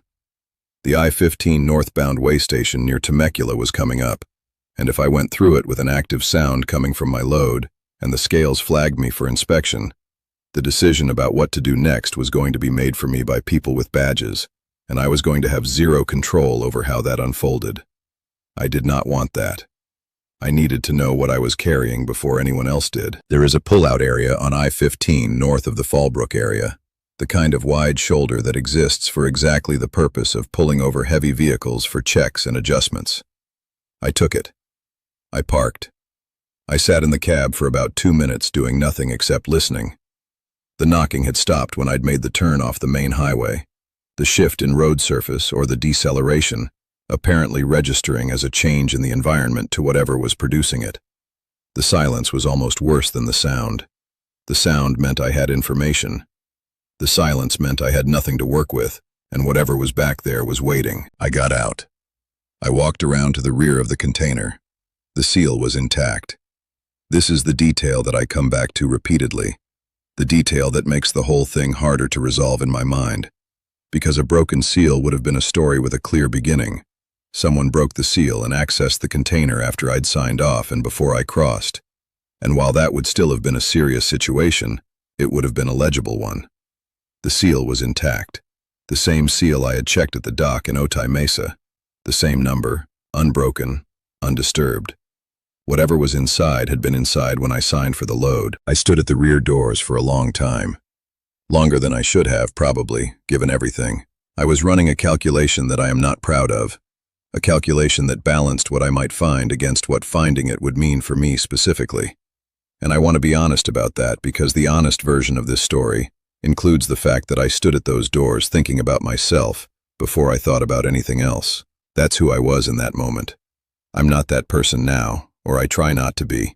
But I was that person then. I broke the seal. I opened the rear doors. The container was full of automotive parts. Crated, palletized, stacked in the way that automotive parts get stacked when someone knows what they're doing with a container load. I had my flashlight and I moved it across the load methodically, checking the faces of the pallets, the gaps between the crates, the rear corners where the load met the walls. Nothing visible, nothing out of place. I climbed in, which you don't do easily at my age, but I did it, and I worked my way toward the back of the container, checking between and behind the stacked crates as I went. The load was tight and well packed, and it took me about 10 minutes to get to the rear section. One of the crates near the back wall was different from the others.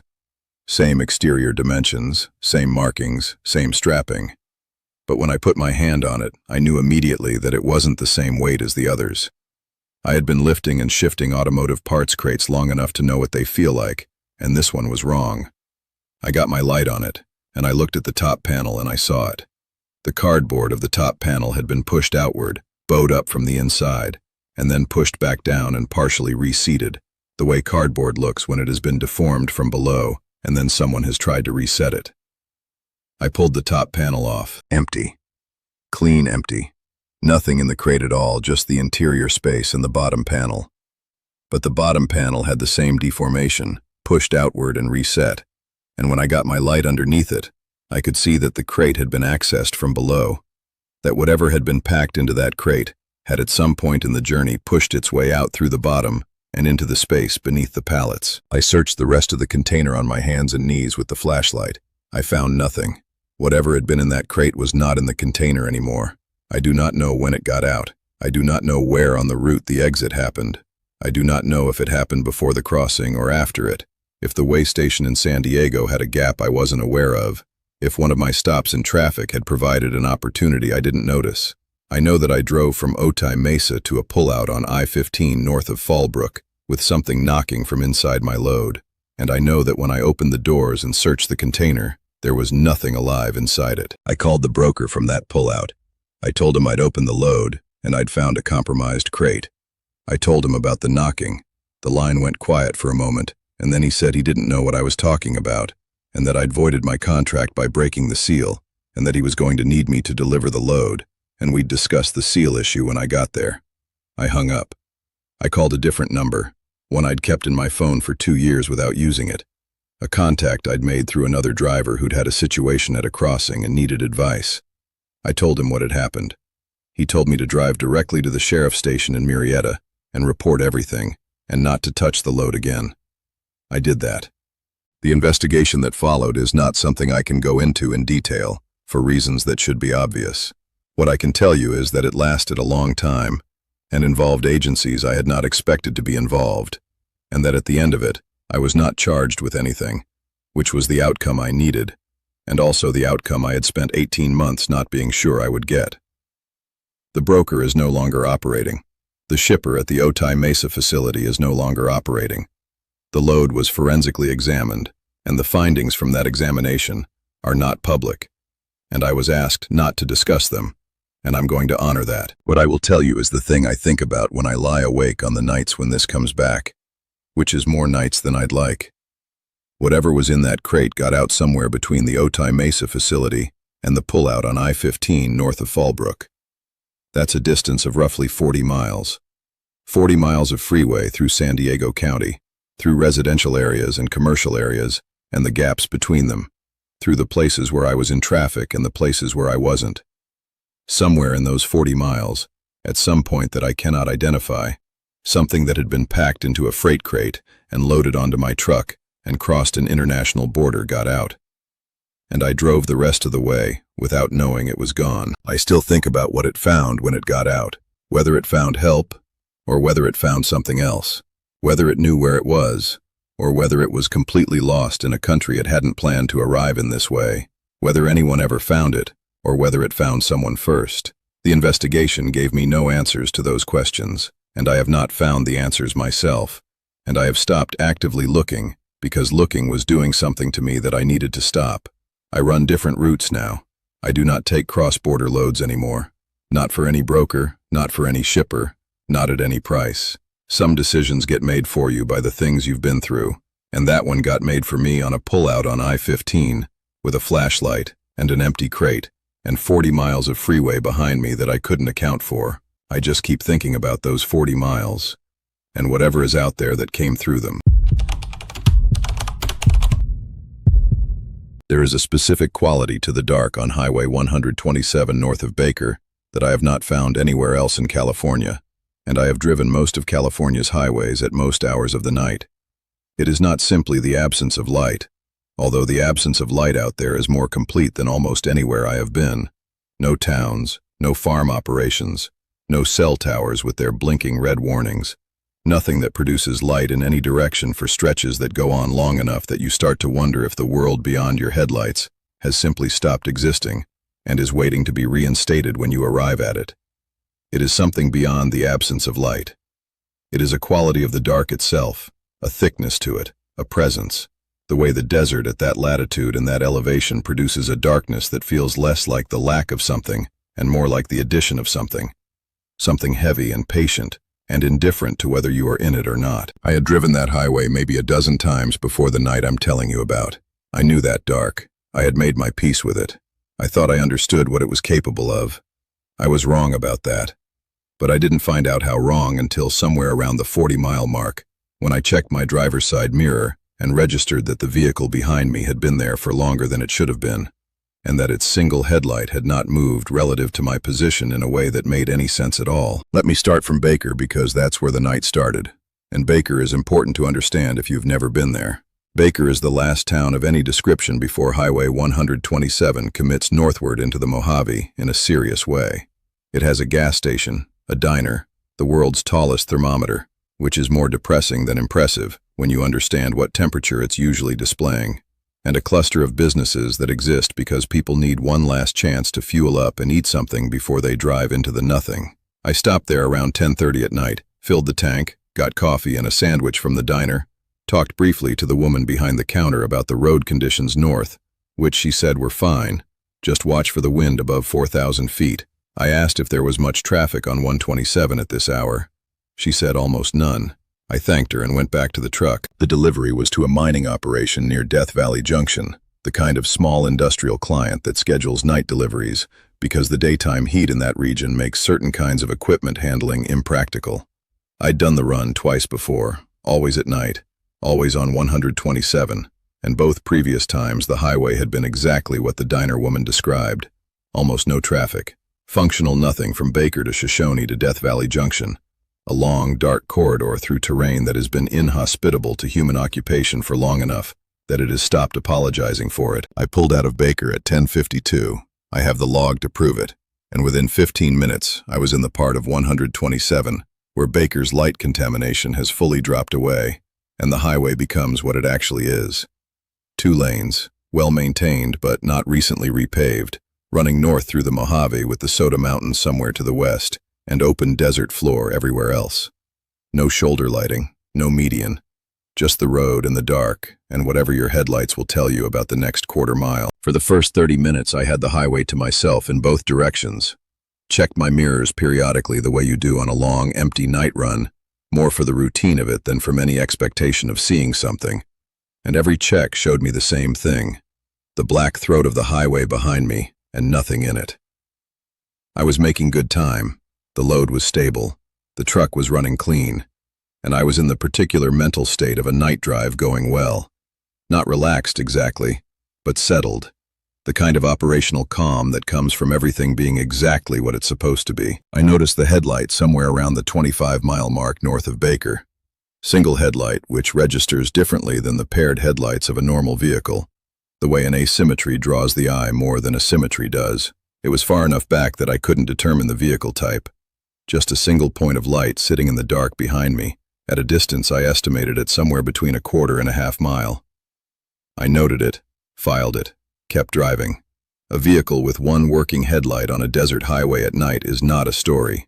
It's a maintenance issue. 10 minutes later I checked again. The headlight was still there. Same distance, or close enough to the same distance that the difference wasn't measurable from where I was sitting. I had maintained my speed through those 10 minutes, a steady 55 on that road with that load, and the vehicle behind me had maintained whatever speed was necessary to stay at the same distance. I noted this with a mild interest, and told myself it was coincidence, that the driver behind me happened to be running the same speed, that the apparent consistency of the distance was a product of how difficult it is to accurately judge distances in the dark on an empty highway. 5 minutes after that, I did something deliberate. I slowed to 40 miles per hour. Not a sudden brake, just a gradual reduction, the kind of speed change that any following vehicle would naturally respond to by either closing the gap or going around. Highway 127 is a passing highway, 2 lanes with reasonable sight lines on most stretches, and if you want to pass a truck that is slowed in front of you, there is usually ample opportunity. I held 40 for about 3 miles. The headlight behind me held its distance, not closing, not falling back, not pulling out to pass, just there, at the same remove, moving at whatever speed was required to maintain it. I want to ask you something here, and I want you to actually think about it rather than just moving past it. What is the innocent explanation for a vehicle that matches your speed exactly, whether you're doing 55 or 40, and maintains a fixed distance behind you on an empty 2-lane highway in the middle of the Mojave Desert at 11:30 at night? I ran through every innocent explanation I could generate. A driver who was using me as a pace vehicle, which happens. People follow trucks on long, empty highways to avoid having to manage their own speed. A driver who was half asleep and responding to my taillights autonomously, matching my speed without being aware of doing it. A driver who was maintaining a specific following distance for safety reasons. I ran all of these, and none of them fully satisfied me, because none of them fully accounted for the precision of it. The distance didn't vary. Not by a car length, not by a truck length, not in a way I could detect in my mirrors on a highway, where the only reference points were the painted lines in the dark. I pushed back up to 60, then 65, which was above my usual comfort level on that road with that load. The headlight behind me adjusted. Same distance. I came up on a long, straight section, the kind that Highway 127 produces regularly in that terrain, a mile and a half of flat nothing, where you can see far ahead and far behind, and there is no reason in the world not to pass if you are behind a truck and you want to be in front of it. I held 65 on that straight for its entire length. The vehicle behind me did not pull out, did not accelerate past me, did not close the gap or widen it, just held its position with the patience of something that had decided where it wanted to be relative to me and was not interested in being anywhere else. I passed through Shoshone without stopping, which I normally would have considered on a night run, but which did not feel like an option in the way that stopping felt like an option. There is a logic that takes over in certain situations, on certain roads at certain hours. A logic that says, keep moving. That says the safety you're looking for is not behind you and is not beside you. And the only direction that makes sense is forward. I kept moving. Shoshone's lights fell away behind me, and 127 opened back up into the desert, and the headlight was still there when I checked after Shoshone, and it was still at the same distance. The last stretch into Death Valley Junction is maybe 30 miles from Shoshone, and it is among the loneliest stretches of road I have ever driven in California, which is saying something given the roads I have driven. The terrain flattens, and the mountains pull back on both sides, and you are left with a sense of exposure that is geological in scale, the desert floor extending away from the road in every direction, with nothing interrupting it, and the sky above it being the kind of sky that makes you feel like the planet's surface is a very thin layer over a very large amount of nothing. I drove that stretch with the single headlight behind me, and I did not try any more speed variations, because I had run that experiment enough times to know what the results were going to be. I drove and I watched the road ahead, and I checked the mirror every few minutes because I needed to know it was still there, more than I needed to not see it. Death Valley Junction came up at 12:41 in the morning. If you have never been to Death Valley Junction, you should understand that it is not a town in any conventional sense. It is a collection of buildings anchored by the Amargosa Opera House, which is one of the stranger things in California, a small performance venue in the middle of the Mojave that operated for decades because one person decided it should exist, and kept deciding that until she couldn't anymore. There is a small motel attached to it, the Amargosa Hotel, and a few other structures, and that is essentially all. The mining operation I was delivering to was accessed by a road off the junction, and I turned onto that road and made my delivery and did my paperwork, and by the time I was done, it was close to 2 in the morning. I had not seen the headlight since I turned off 127. The delivery road was narrow and unlit, and I had been focused on the turn-in and the dock and the paperwork, and I had not checked whether it had followed me off the highway. When I came back out to the junction, I sat in the lot of the Amargosa Hotel for a while. Not because I had a plan, because I needed to sit somewhere that had light and a building in it before I got back on the road. The hotel was dark, the opera house was dark, everything was dark, but the structures themselves were something, a human imposition on the desert that I was grateful for. I sat there for just over an hour. I did not see the headlight during that hour. At 3:15, I decided I needed to drive back, and I got back on 127 heading south.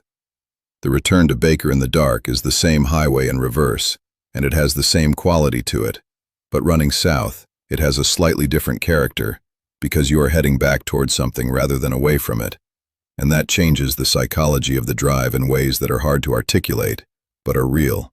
About 8 miles south of the junction, I saw it on the shoulder, a car, facing north, parked on the right shoulder at an angle that suggested it had pulled off from the northbound lane. Single headlight on the left side, the right one dark. I slowed as I passed it and put my spotlight on it, the work light on the driver's side that I use for dock work and occasionally for exactly this kind of roadside assessment. The car was old. I couldn't tell you the make with certainty in that light and at that speed, but old. The kind of vehicle that has been on the road long enough to develop its own particular character of aging. No one in it that I could see. No emergency flashers. Engine cold as best I could tell from the absence of any heat shimmer in the spotlight. I stopped about 50 feet past it and sat for a moment, and then I got out and walked back to it. No keys in the ignition. No personal items visible in the interior. No evidence of a recent occupant in the sense of food containers or clothing or anything that would indicate regular use. The registration in the glove box, which was unlocked, was expired. The date on it was 11 years prior. I stood on the shoulder of Highway 127 in the dark at 3:30 in the morning, with an 11-year-old registration in my hand, and I looked north up the highway toward Death Valley Junction, and I thought about the 40 miles I had just driven in the dark with that headlight behind me, matching my speed, holding its distance, patient and precise, and completely indifferent to my attempts to understand what it was. I thought about the empty interior of the car, and the cold engine, and the expired registration, and I thought about the diner woman in Baker who had said almost no traffic. I put the registration back in the glove box. I walked back to my truck. I drove to Baker without checking my mirrors once, the whole way, which is not something I recommend on a 2-lane desert highway, but which felt like the only version of the drive I could manage. I reported the vehicle to the Baker Sheriff's substation the next morning. I gave them the location and the description and the expired registration details. The deputy took the information and thanked me, and I asked if anyone had reported a breakdown on 127 the previous night. He checked and said no. I asked how long a car could sit on that shoulder before someone reported it. He said out there, on that stretch, could be days, could be longer. I asked if they got many abandoned vehicles on 127. He looked at me for a moment, and then he said they got some. He said the desert had a way of collecting things.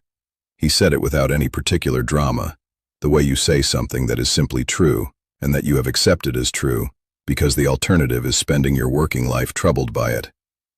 Then he said, "Have a good drive," and I left. I have not taken a load to Death Valley Junction since. There are other drivers who run that route, and I let them run it, And I do not explain why I don't take it anymore beyond saying I prefer other corridors. Nobody has pushed me on it. In this business, you develop preferences, and nobody is required to justify them. What I am left with, what I have been left with since that night, is a question I cannot answer, and have not been able to answer in all the time since. The car on the shoulder, engine cold, registration expired 11 years, parked on the northbound shoulder facing north. If that car had been there for any significant length of time before I drove north on 127, before 10:52 when I left Baker, then the headlight that followed me for 40 miles did not come from that car. And if the car had arrived on that shoulder sometime during the night, sometime between when I drove north and when I drove south, then the car was there and the driver was not, and I had been followed for 40 miles by a vehicle whose driver had stopped and gotten out somewhere in the dark and was still out there when I drove past. Neither version of that is something I can comfortably live with, so I have settled on not thinking about it, which is not the same as resolving it, but is the closest available option. I drive other roads. I let other people have Highway 127. And when someone asks me what the loneliest road in California is, I tell them I-40 through the Mojave, or 395 up through the Owens Valley, because those are good answers, and they are true answers, and they do not require me to explain about the single headlight, and the 40 miles, and the car on the shoulder with the 11-year-old registration, and the cold engine, and no one inside. Some roads I have given back to the desert. That one is at the top of the list. Picture the loneliest stretch of highway you've ever driven, then strip away every other car on it, and ask yourself a simple question. If the radio crackled to life right now, who would you trust to be on the other end? That was the question sitting in the back of Dale's mind on the long climb out of Redding, somewhere past 1 in the morning, with the Sacramento River Canyon folding black shadow over both lanes of I-5. He'd been driving for 19 years, long enough that the road north toward Oregon had stopped feeling like distance and started feeling like a hallway in his own house. The walls of pine and basalt, the smell of diesel and cold river air through a cracked window, the particular hum his rig made on this grade, and no other. He knew this stretch the way you know a person. That was supposed to be the comfort of it. He was hauling a reefer trailer of strawberries out of the valley, due into a Portland distribution dock by 6 a.m., running Unit 4471 for a regional carrier out of Sacramento. On the CB, he was Ridgeback, had been for 15 years, ever since another driver hung the name on him after he wouldn't back off a tight dock space in Fresno. Carol, his wife, was 300 miles north in their place outside Medford, almost certainly asleep, almost certainly with the porch light left on for him out of habit even though he wasn't due home for 2 more days. The dispatch unit mounted on his dash, the same in-cab terminal that logged his hours, his stops, his fuel, chimed with an incoming voice patch a little after Redding fell away behind him. That alone should have struck him as strange. Dispatch didn't call voice-to-voice in the middle of the night unless something had gone seriously wrong. Everything else came through as text on the little screen. Load numbers, appointment windows, the occasional terse correction. A live voice meant trouble. Unit 4471, you there? The voice was male, even, unbothered, the kind of flat customer service calm dispatchers cultivate after a few years of talking drivers down from bad moods at 3 in the morning. Got a change of plans for you. Portland load's been bumped. New consignee wants it routed up through Siskiyou County instead.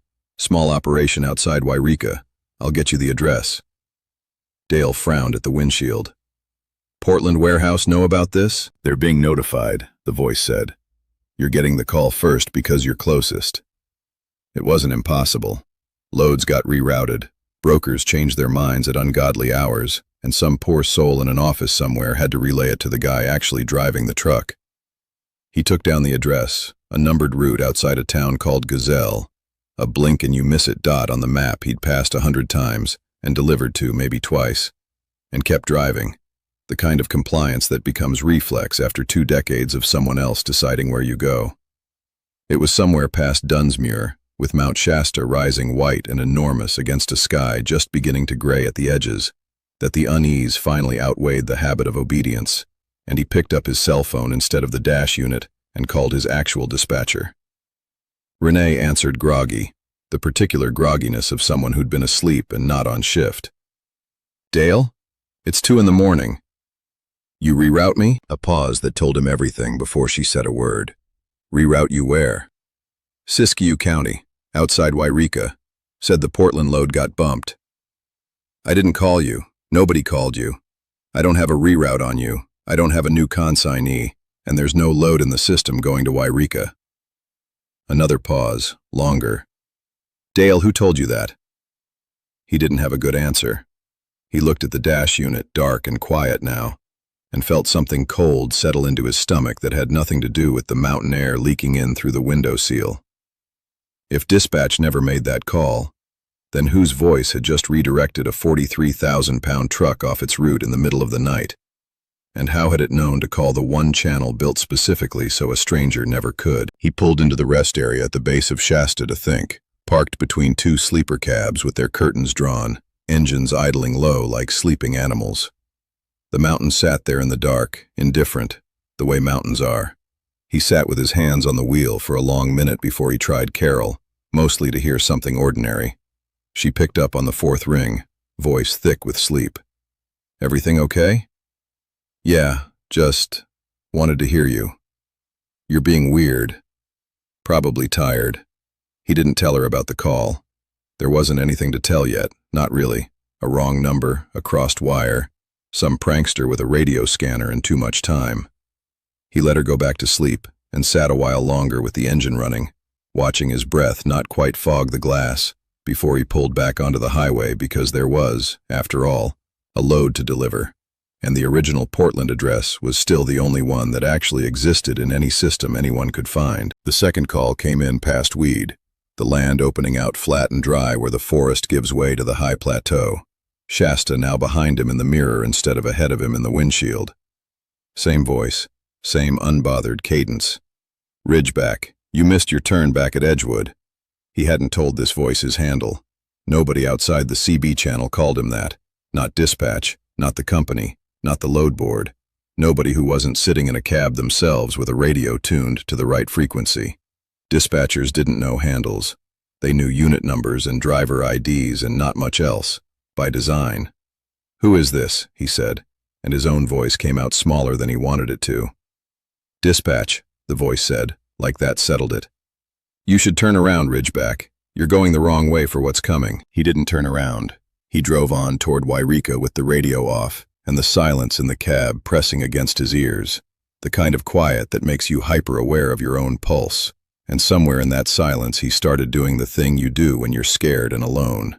Cataloging, obsessively, everything the voice could not possibly know, and finding the list far too short and shrinking fast. How does a stranger learn the name only your closest friends use for you? And what else, you start to wonder, has that same stranger been quietly collecting? Wairika at 3 in the morning was a string of dark storefronts and one gas station lit up like a flare against the black hills, and he idled through it slower than he needed to, scanning empty sidewalks for nothing in particular, just needing to see other proof that the world still had people in it who weren't talking to him through a dashboard speaker. He didn't stop. Somehow stopping in the open felt worse than staying inside the cab. It was on the climb toward the Siskiyou Pass, the grade steepening, fog starting to curl low across the asphalt in the way it does in that corridor right before dawn, that the voice came back a third time. And this was the one that took the floor out from under him entirely. Carol's been good to you, it said, conversational, almost warm. Better than you've told her. You know that, don't you? You've been thinking it for months, that you're not built for this anymore. That you want to be home, that you've been saying your goodbyes to this road without telling anyone you're saying them. He hadn't told anyone that. He hadn't told Carol. He'd barely let himself think it in full sentences. It had lived in him as something closer to a feeling than a thought, a heaviness he carried into every cab for the last half a year. And the one time it had gotten loose into actual words, it had been alone, late, somewhere on this very stretch of road, muttered out loud to no one, because there had been no one to hear it. Maybe this is my last run. He remembered saying it. He remembered the sound filling the empty cab and dying there. How do you defend yourself against something that already knows the contents of your own head, knows the version of you that exists only in the seconds before you fall asleep? He didn't answer the voice.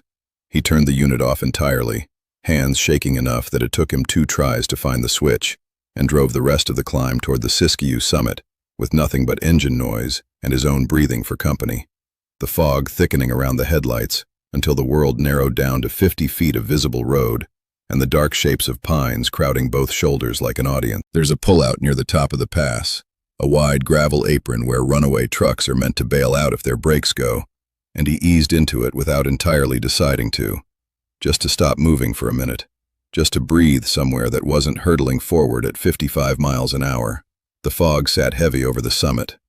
No other trucks, no other lights at all, in either direction, as far as he could see. His company had started recording the in-cab voice channel about a year back, after some liability mess with another driver's dashcam audio in a lawsuit. Every call routed through the dash unit got logged, time-stamped, stored. The kind of detail nobody thinks about until they need it. He sat there in the gravel pullout with the engine running and the fog pressing against the glass, and realized there was a way to actually check what he'd heard, instead of just carrying it around as something he couldn't prove and couldn't shake. He'd have to listen to it to know for certain. He wasn't sure, sitting there with his thumb over the playback button, what exactly he was afraid the recording would confirm, only that some part of him had already decided it would be worse than a stranger's voice, and some part of him already knew that before he pressed play. He pulled up the log. 3 incoming voice transmissions, time-stamped to match each call, routed through the same channel dispatch used and nothing else. Not a cell relay, not a CB patch, nothing that should have been able to reach that specific line from outside the company's own closed system. He played the first one. It was his own voice, not similar, not close. His voice, the particular flatness he fell into after midnight, the way he always let 10-4 trail off into something closer to 10-foe. The small dry laugh he gave at the end of sentences he didn't mean as jokes. The exact rhythm Carol used to tease him about, because she said he talked like he was reading off a list, even when he wasn't.